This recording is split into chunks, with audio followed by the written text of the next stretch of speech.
김영란법이 시행된 지 이제 한 달이 됐어요. 그 한 달 상황들을 점검하도록 하겠습니다.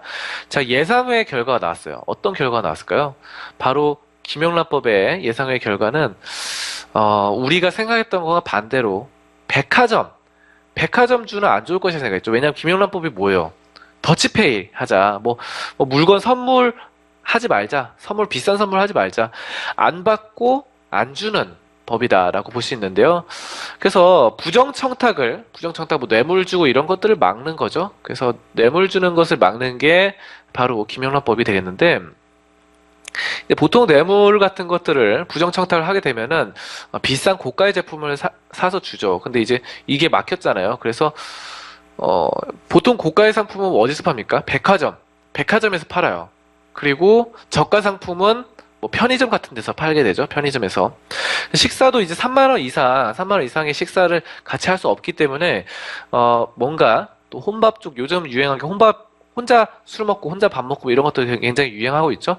그런 것처럼 편의점주가 좀 오를 것이다라고 예상했는데 예상 외로 최근에 한 달 동안의 성적을 보면은 이 백화점주가 올라갔고 편의점주는 떨어졌습니다. 이렇다는 점을 볼 수 있어요. 그래서 뭐 사실상 우리가 이게 정보를 보고 투자를 하면 안 된다는 것이 여기서 또 한번 드러났습니다. 그래서 그 기업 내재 가치를 보고 아니면 기업의 전후 상황 그리고 기업의 모멘텀 추세 수급 이런 걸 보고 투자를 해야지 그냥 단순히 김용란법에 수혜를 받을 것이다. 또 손실을 볼 것이다 라는 것과는 반대로 갔다는 거죠. 반대로. 자, 어쨌든 김영란법이 시행된 지 한 달을 맞아서 김영란법이 우리 사회에 만연해 있는 관행을 되돌아보게 만드는 이 전대미문의 법이었던 만큼 시행 직전까지도 우려가 컸는데요. 사실 증권시장에서는 아까 말씀드렸다시피 뭐 백화점주 안 좋을 것이고 또 유통주 그리고 주류주가 직격탄을 받을 것이라는 전망이 많았습니다. 자, 하지만 당장 김영란법이 주식시장에 준 타격은 크지 않았습니다. 예, 그쵸. 김영란법 때문에 시장이 막 떨어지고 그랬던 것은 아니죠. 유통주에 속하는 백화점주나 편의점주 예상과 반대로 움직였고 골프 관련주는 혼조세를 보였어요. 그러니까 이게 골프를 치면서 뭐 영업을 한다 이런 것도 굉장히 많잖아요. 골프 영업 뭐 골프 청탁 많아서 골프주들이 안 좋을 것이다. 이제 김연원법 때문에 골프도 이제 같이 거래처 같이 치기 힘들고 또 공직자가 골프 같이 치기 힘들고 이런 건데 골프를 관련주가 이제 안 좋을 것이다 생각했는데 골프 관련주가 오히려 뭐 예상과는 반대로 움직였다는 거죠.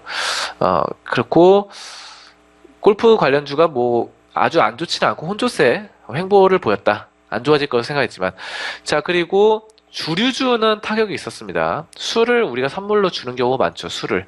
근데 술을 고급술을 못 주니까 많이 좀 힘들 것이다 했는데 확실히 주류주 뭐 저번에 말씀드린 대로 하이트 진로 같은 기업들이 굉장히 요즘 타격을 받긴 했습니다. 자, 주류주 빼고는 다들 예상 외로 흘러갔다는 것이고요. 김영란법 시행 한 달 만에 파급력을 살펴보는 것이 다소 좀 이른감이 있긴 해요. 그래서 선물 수요가 늘어나는 연말과 내년 설 명절 등이 지나야 김영란법 영향력을 제대로 파악할 수 있겠죠. 우리 명절 되면 선물 많이 주잖아요. 근데 이제는 예전처럼 선물을 대놓고 막 비싼 고가 설날, 추석 이런 거 줄 수 없다는 것이죠. 자, 어쨌든 이렇다는 점이고 고가 선물 매출 비중이 큰 이 백화점이 타격을 입어서 관련 종목들의 주가가 하락할 것으로 예상을 했지만 지금 백화점 종목들이 대체로 올라가는 상황입니다. 자, 백화점을 좀 보도록 하겠습니다. 백화점 뭐가 있을까요? 현대백화점 한번 볼게요. 현대백화점 최근의 흐름 뭐 지금 일봉으로 좀 보실 텐데요.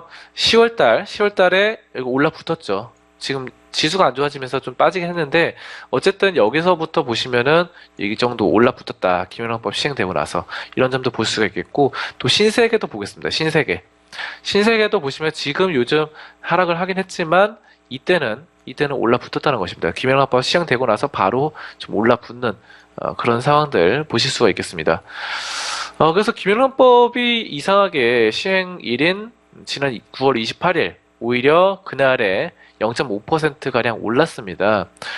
자, 그래서 이런 식으로 올라갔다가 이건 뭐 기술적인 반락이라고 볼 수 있어요. 김영란법 시행 때문에 떨어졌다기보다는 그냥 이렇게 많이 좀 올랐기 때문에 떨어졌다 이렇게 해석이 가능하시겠고요. 자, 그래서 이런 점들은 좀 예상 외로 흘러갔다는 점이고 올 여름에 더위가 심했습니다. 그래서 3분기에 에어컨 같은 이 가전 제품의 매출이 높았다. 이렇게 보실 수 있겠고요. 이것 때문에 백화점의 3분기 실적이 좋아졌습니다. 더위가 굉장히 늦게까지 갔어요. 보통 9월 달에는 별로 안 더운데 심지어 10월 달 초까지도 더웠습니다. 그래가지고 에어컨 같은 것들이 계속해서 매출이 높았다는 것이죠. 자, 거기에 백화점들이 좀 수혜를 봤다는 것입니다. 실적 면에서. 자, 그리고 반면에 상대적으로 저렴한 선물을 판매해 수혜 볼 것이라고 예상했던 이 편의점 종목들이 오히려 하락세를 보였다는 것이죠. BGF 리테일 보겠습니다. BGF 리테일. 자, 요거 BGF 리테일. 자, BGF 리테일인데 요거는 지금 오히려 김영란법 시행일 날 당일날 내려갔어요. 내려가고 그 이후 어떻습니까? 9월 28일 날 시행되고 나서 그 이후 하락세를 보였죠. BGF 리테일은 이거는 뭐 편의점 주죠. 편의점 관련주인데 이것이 내려갔다라는 것 이런 점도 볼 수 있겠고 편의점주가 이제 앞으로 성장성이 둔화될 것이라는 우려가 커졌어요. 그래서 이런 점들이 주가가 하락하는 것으로 분석이 되고 2015년 담배 가격이 인상되면서 편의점의 성장률이 2014년보다 40%, 50% 정도 증가를 했습니다. 이 때문에 올해 성장률이 10%, 20% 나온다고 해도 시장에서는 상대적으로 이 성장률이 둔화됐다고 보고 있는 상황입니다. 자, 주류주 같은 경우는 뭐 예상 외의 결과는 아니고 예상대로 하락을 했다. 저번에 말씀드린 대로 하이트 진로 이런 것들 떨어졌다라는 것입니다. 그리고 롯데실성도 마찬가지로 기현업법 시행하고 나서 하락했지만 근데 이거는 약간 다르게 좀 상승세를 최근에 보였고요.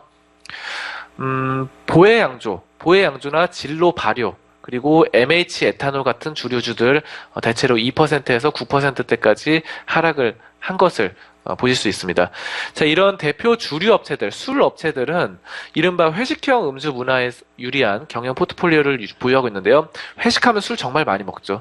근데 최근에 이 김영란법 시행으로 회식이 줄어들면서 타격을 받았다는 것입니다. 그래서 식당용 이런 것들 타격을 입었고 골프주들은 혼조세입니다. 이거는 골프주는 굉장히 안 좋을 것으로 예상됐지만 혼조세 유지한 것 자체가 선방이죠. 자, 그렇다는 점 말씀을 드리도록 하겠습니다.